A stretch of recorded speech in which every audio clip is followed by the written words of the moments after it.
जयपुर के शीर्ष ज्वेलर्स द्वारा the Jaipur advantage what sets this jewellery hub apart पर ज्ञानवर्धक सत्र नेटवर्किंग डिनर में दिए गए पुरस्कार बेस्ट बूथ व महिला उद्यमियों को किया सम्मानित। सोमवार को होगा जेम्स व ज्वेलरी के महाकुंभ का समापन। जेजेएस में रविवार को सुपर संडे करीब 20,000 विजिटर्स ने की शिरकत। Jaipur exhibition and convention centre में आयोजित जयपुर ज्वेलरी शो के तीसरे दिन रविवार को शानदार माहौल देखने को मिला। छुट्टी का दिन और फेस्टिवल सीजन के चलते शो ने नए रिकॉर्ड कायम किए। तीसरे दिन जेजेएस में लगभग 20,000 से ज्यादा विजिटर्स ने शिरकत की, जो अब तक का एक दिन का सबसे बड़ा आंकड़ा था। इससे यहाँ उपस्थित सभी एग्जीबिटर्स काफी उत्साहित नजर आए। उनका कहना था कि इस वर्ष का शो पिछले सभी संस्करणों से कहीं अधिक सफल और व्यापारिक दृष्टिकोण से लाभकारी साबित हुआ है। गोल्ड की कीमतें लगातार बढ़ने से विजिटर्स में इस बार लाइट वेट ज्वेलरी के प्रति विशेष रुझान देखने को मिला। ब्राइडल ज्वेलरी के प्रति भी काफी क्वेरीज अर्ज की गई। ओपन सेटिंग में नए इनोवेशंस के साथ कुंदन मीना ज्वेलरी और ट्रेडिशनल परब पोल्की भी काफी पसंद की जा रही है। ज्वेलरी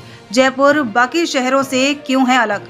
रविवार को 10 पर advantage what sets this jewellery hub अपार्ट्स विषय पर सेशन का आयोजन हुआ, जिसमें जयपुर के प्रसिद्ध ज्वेलर्स ने इस पर चर्चा की कि भारत के सबसे अनोखे और सबसे लोकप्रिय आभूषण केंद्र के रूप में जयपुर शहर पूरे विश्व में आकर्षण का केंद्र क्यों है। इसका आयोजन जेजेएस में जयपुर ज्वेलरी डिजाइन फेस्टिवल के अंतर्गत अनफिल्टर्ड डायलॉग्स में किया गया है। सत्र के पैनलिस्टों में भूरामल, राजमल, सुराना से चंद्र सुराना, सुनीता शेखावत, वृद्धि चंद, घनश्याम दास से यश अग्रवाल, आम्रपाली से तरंग अरोड़ा और एक्सक्लूजिव फाइन ज्वेलरी से अंजू जैन शामिल थे। सत्र का संचालन जेजेएस के संयुक्त सचिव अजय कला ने किया। उन्होंने इस बात पर जोर दिया कि ज्वेलरी में कलर स्टोन की खास विशेषता है और उद्योग में ग्राहकों के बीच रियल जेम्स की मांग हमेशा रहेगी। चंद्र सुराना ने इस बात पर जोर दिया कि शहर की धरोहर और ब्रांड की विरासत को बनाए रखने के लिए ग्राहकों की संतुष्टि के लिए गुणवत्ता और उच्च मानकों का विशेष ध्यान रखने की आवश्यकता है। इसके साथ ही उन्होंने कारीगरों व शिल्पकारों की अगली पीढ़ी को सशक्त बनाने, शिल्प को अपनाने के लिए प्रेरित करने और उन्हें उचित मुआवजा सुनिश्चित करने के महत्व पर विशेष रूप से जोर दिया। जयपुर ज्वेलरी में स्टोरी टेलिंग के महत्व पर प्रकाश डालते हुए सुनीता शेखावत ने मीनाकारी की उत्कृष्ट कला और मीनाकारी की शुरुआत के बारे में विस्तार से बताया। उन्होंने बताया कि कैसे जयपुर ने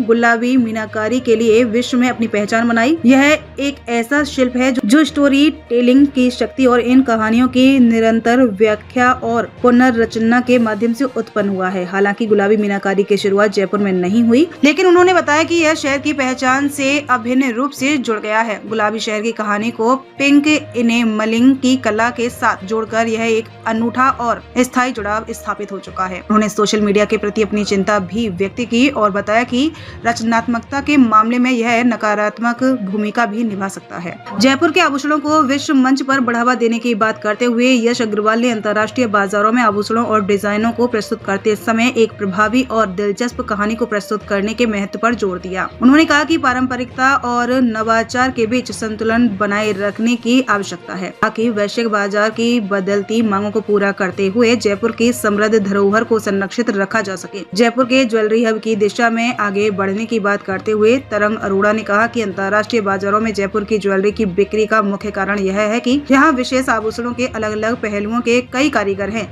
जो इन्हें साधारण यूरोपीय डिजाइनों से अलग बनाते हैं। उन्होंने आगे कहा कि शहर की स्थापना की कहानी और ज्वेलरी मैन्युफैक्चरिंग द्वारा इसे अपने आभूषणों में शामिल करने की मानसिकता ही जयपुर को अन्य शहरों और यहाँ तक कि देशों के बीच भी अलग बनाती है। ज्वेलरी डिजाइन में हाल के ट्रेंड की बात करते हुए अंजू जैन ने मध्य वर्ग के लिए आभूषण बनाने का अपना दृष्टिकोण साझा किया है, जिसमें उन्होंने ज्वेलरी को दैनिक जीवन में पहनने पर जोर दिया गया है।